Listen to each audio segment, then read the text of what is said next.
সেই পঞ্চপাণ্ডবদের সেই পঞ্চপাণ্ডবদের দাসের কর্ম করার জন্য বিধানসভার মধ্যে ডেকে নিয়ে এসে ভাগ চমৎকার চমৎকার মামাশ্রী চমৎকার ঠিক বলেছেন মামাশ্রী তাই হবে মামাশ্রী তাই হবে আমি এক্ষুনি সেই পঞ্চপাণ্ডবদের দেখার ব্যবস্থা করছি ওরে ভাই দুঃশাসন তুই যেখানে থাকো শীঘ্র চলেছে রাজসভা ধৃতরাষ্ট্র সন্তান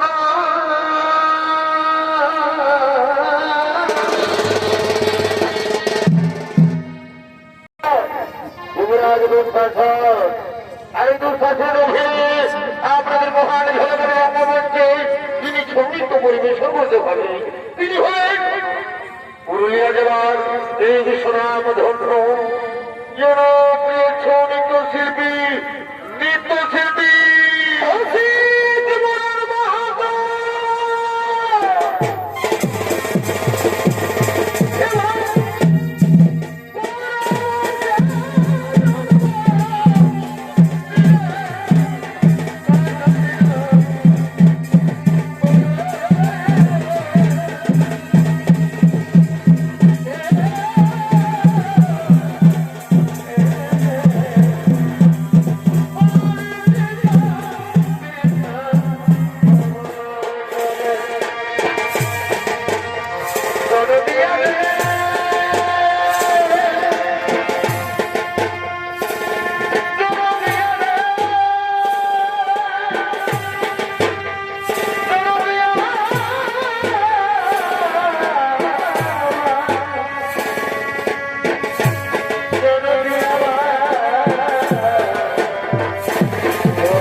আপনার জন্য বলুন কি জন্য আমায় ডেকেছো?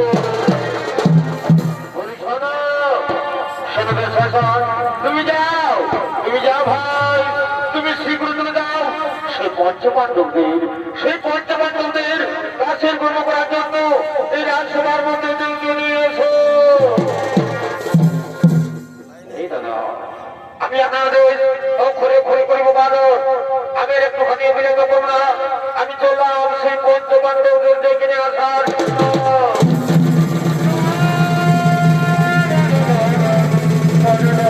এরা হলেন সেই মহাভারতের বীর পঞ্চপাণ্ডব। তারা দুর্যোধনের নির্দেশে দাসের কর্ম করার জন্য সে হস্তিনাপুর রাজসভার দিকে আগমন করছে।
কিন্তু তাদের স্ত্রী দ্রৌপদীকে দাসী হিসেবে এই রাজসভার মধ্যে ডেকে নিয়ে এসো ভাগ্নে। চমৎকার বাবাশ্রী, ঠিক বলেছেন বাবাশ্রী, তাই হবে বাবাশ্রী, তাই হবে। প্রতিকামী তুমি শীঘ্র চলেছ আমার কাছে।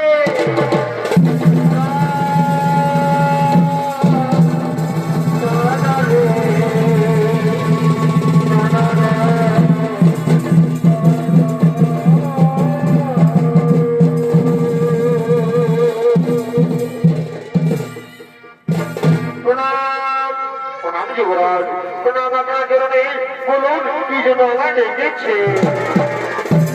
বলি শোনো, প্রতিকামী তুমি যাও, তুমি শীঘ্র যাও সেই দ্রৌপদীর কাছে, তাকে জানিয়ে দাও যে দুর্যোধন তাকে জিহায় জিতেছে। বিলম্ব করো না, তুমি শীঘ্র চলে যাও সেই দ্রৌপদীকে ডেকে নিয়ে সেই রাজসভায়। আমি আপনার কথা মতো আমি চললাম সেই দ্রৌপদীর কাছে।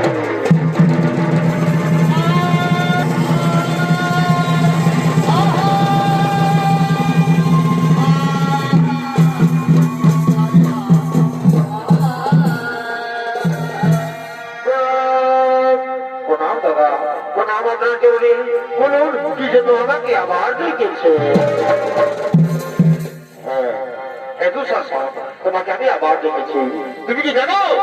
তুমি কি জানো দুঃশাসন, সেই দ্রৌপদীকে আমার কথা রাখতে চাইনি সবাই। আমি তার জন্য তোমাকে ডেকেছি দুঃশাসন, আমি তার জন্য তোমাকে ডেকেছি। শুনো দুঃশাসন, তুমি যাও ভাই, তুমি যাও তুমি নিজে গিয়ে ওই অহংকারী নারী ওই দ্রৌপদী চুলে তাকে জানিয়ে দাও যে দুর্যোধন তাকে জিহায় জিতেছে। দাদা, আমি তো পূর্বে বলেছি আমি একটুখানি আমি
পিতামহ আপনি তো সঙ্গী দিলেন পিতামহ ওই দুঃসব শক্তি ভাবে আমার অপমানিত করে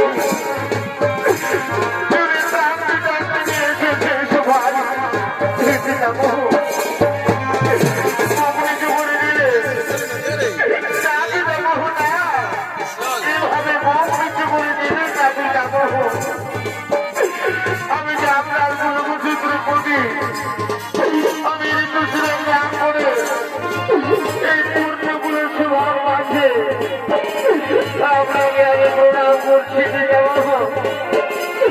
আপনাকে আমি প্রণাম করছি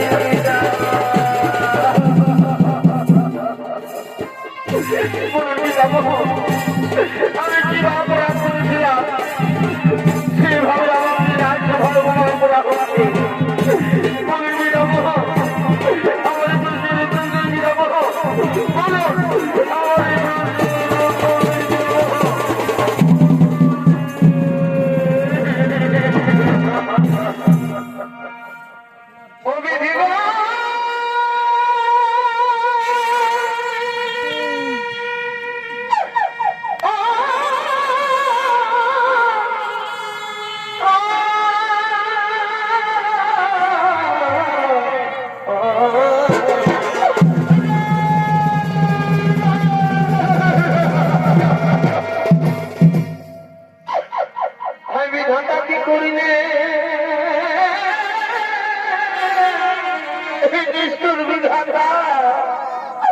কেন দুঃখ দিলে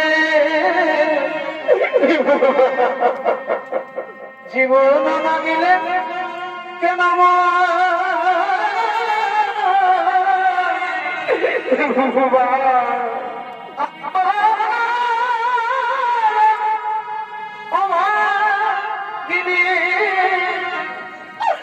আমি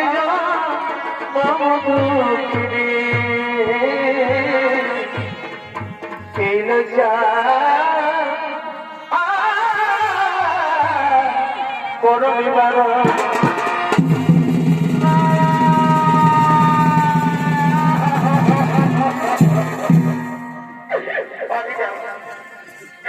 আমি উপকার সহ্য করতে আমি আর পারি না আমি দুঃখ যন্ত্র সহ্য করতে আমি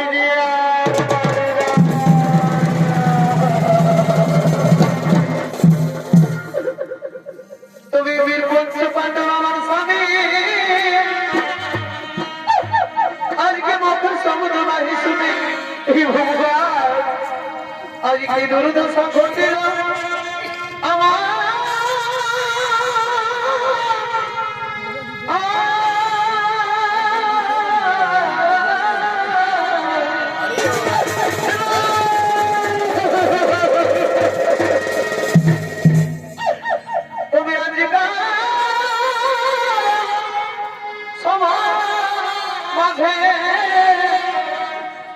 আমি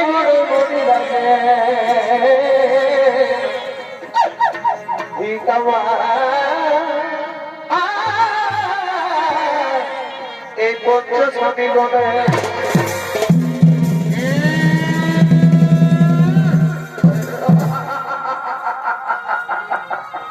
কি বলে সুন্দরী তোমার পঞ্চপাণ্ডব স্বামী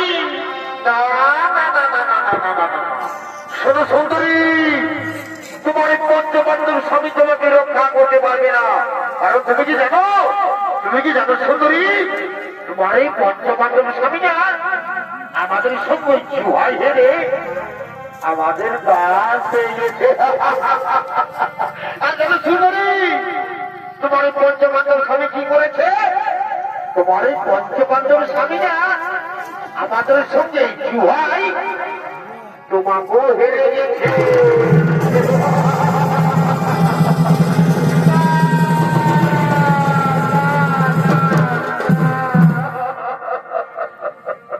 তুমি কোন সভার মাঝাবে কি করলে ভগবান আমাদের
তুমি আমাকে বোঝা বলো না জানো পুত্রী, কারণ ওই দুর্যোধন মাঠ থাকার সময় আমাকে কিছুই বলেনি।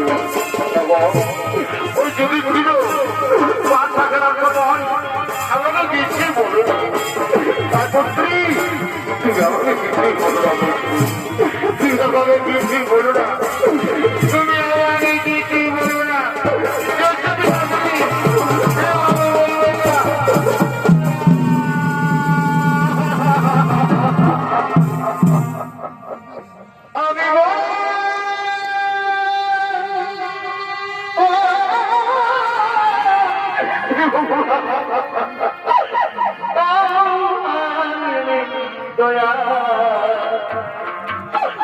আমার দুঃখে সীমানা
সাবধানে উপরে দুর্নীতি হতে থাকবে।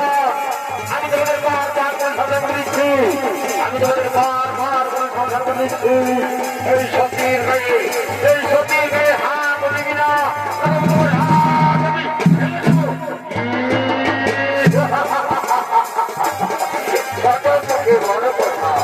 আর বলে কিনা হাত ভেঙে দেবে। এই জন্য তুমি হাত ভাঙবে, তোমার বাহুতে অংশ বেরিয়েছে, তাই না? আর কি বলছে সখী, তোমাদের সেই বউরা সখী বলছো? তুমি এখনো পর্যন্ত বুঝতে যাবা সখী, সখী কথা বলে তারপর হয়তো মারা যাবে। যে নারী, যে নারী পাঁচ স্ত্রী হয়ে থাকে, সে নারীকে কোনোদিনও সত্যি বলা যায় না। তুমি কি করে জানো?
তুমি কি জানো না যে তোমার আমাদের সঙ্গে যে ভয় ফেলে গেছো, এমনি ভাবে যে ভয় ফেলেছো, এমনি ভাবে গাছের মতো নিজের জায়গায় বসে যাও, যাও সোজা বসে যাও, বসে যাও সোজা বসে যাও।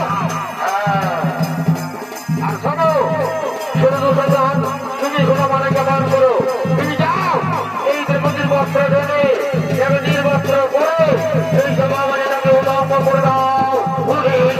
আমার বারবার করে দেখাবে, আমি তোমাকে খাবো না।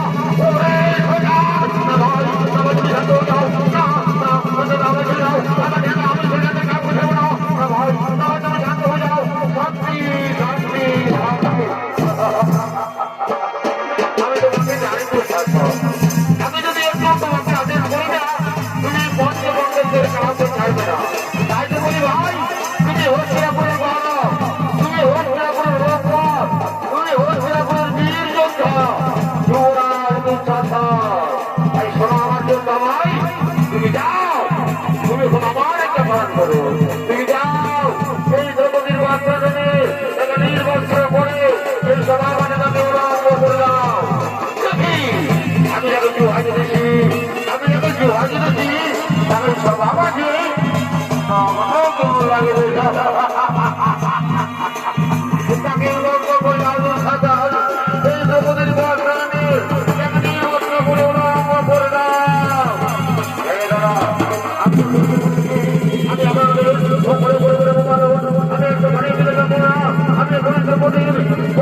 রক্ত টানতে টানতে যুবরাজ দুঃশাসন সে মোহ হয়ে পড়ে যায়।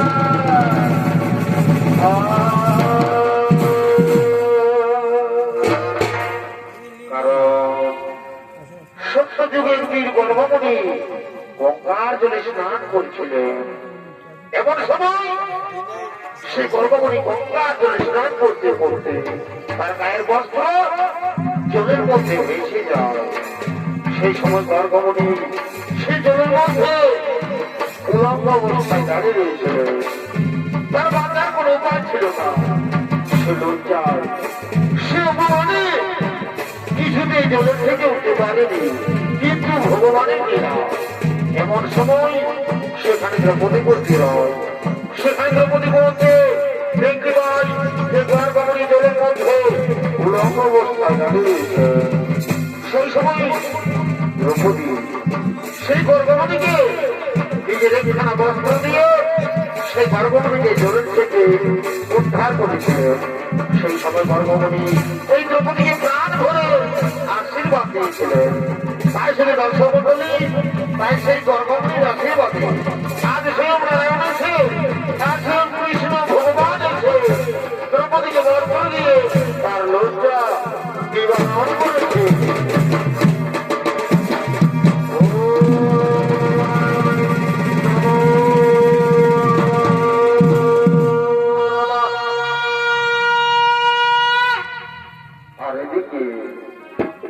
এদিকে সেই দ্রৌপদী কাঁদতে কাঁদতে হস্তিনাপুর নরেশ মহারাজ ধৃতরাষ্ট্রকে বলছে,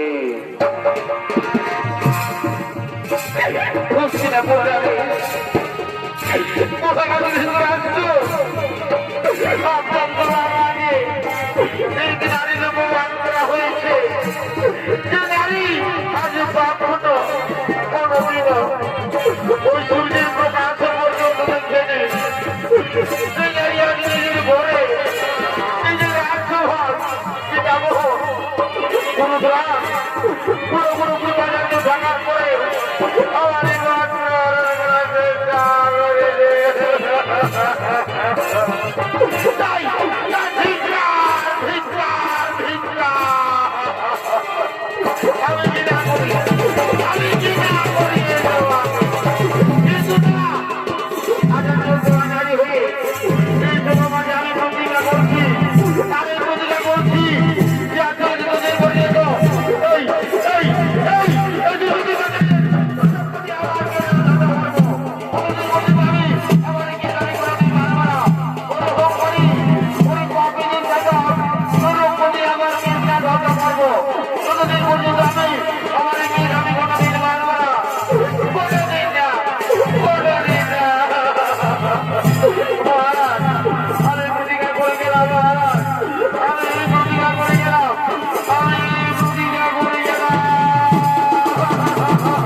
আমি প্রতিজ্ঞা করছি, আর এই প্রতিজ্ঞা করছি যে আজকে দিন পর্যন্ত এই হোমকারী এই পাপী আমি না করতে পারি ততদিন পর্যন্ত আমি আমার পূর্বপুরুষের আমি কোনোদিন বলতে পারবো না।